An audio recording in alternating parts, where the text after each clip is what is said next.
भारत और मालदीव के रिश्ते इन दिनों खराब चल रहे हैं। वजह एक है चीन। दरअसल मालदीव में सरकार बदली तो चीन एक्शन में आ गया।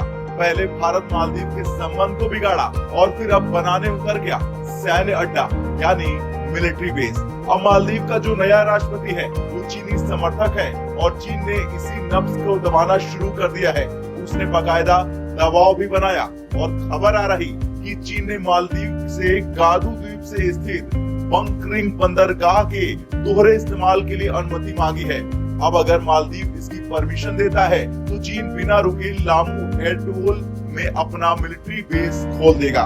बता दें कि फरवरी 2016 में मालदीव के तत्कालीन राष्ट्रपति अब्दुल्ला यामीन ने इसे एटोल से नागरिक आबादी को पूरी तरह से हटा दिया था ताकि चीन उसका इस्तेमाल सैन्य गतिविधियों के लिए आसानी से कर सके। चीन के मालदीव में सैन्य अड्डा बनाने से भारत की टेंशन काफी ज्यादा बढ़ सकती है।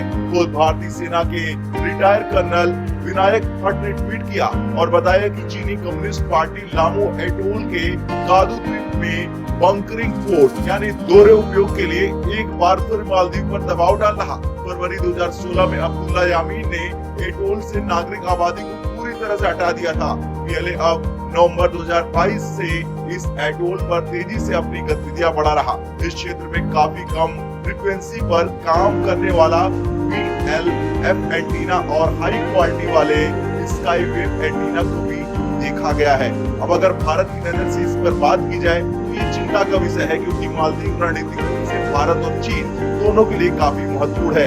यहाँ 2013 से ही लामू और अद्दू द्वीप पर भारतीय सैनिक तैनात है। भारतीय नौसैनिक मालदीव में तैनात है।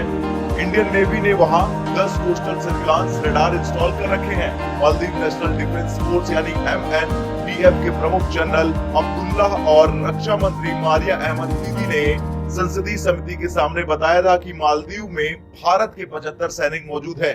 मालदीव 1100 से ज्यादा छोटे बड़े द्वीपों वाला राष्ट्र है। ये द्वीप हिंद महासागर में दक्षिण से पश्चिम तक फैले हुए हैं। चीन पहले ही 16 द्वीपों को लीज पर ले चुका है। बता दें कि मालदीव हिंद महासागर में प्रमुख शिपिंग लेन के बगल में स्थित है।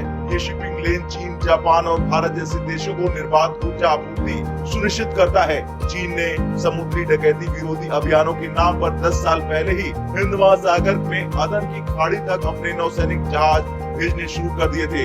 इसके बाद से ही भारत के लिए मालदीव का महत्व लगातार बढ़ता गया। भारत दक्षिण एशिया का एक प्रमुख और शक्तिशाली राष्ट्र है। हिंद महासागर क्षेत्र में उसकी साख चीन के विस्तारवादी नीति के खिलाफ एक सुरक्षा प्रदाता की है। इसलिए भारत को सुरक्षा और रक्षा क्षेत्रों में मालदीव के साथ करीबी सहयोग की आवश्यकता पड़ती है। खैर अब देखना ये होगा कि क्या मालदीव चीन को मिलिट्री बेस खोलने की अनुमति देता है या फिर नहीं। आपका क्या कुछ कहना है कमेंट कर जरूर बताएं। ब्यूरो रिपोर्ट, भारत तक।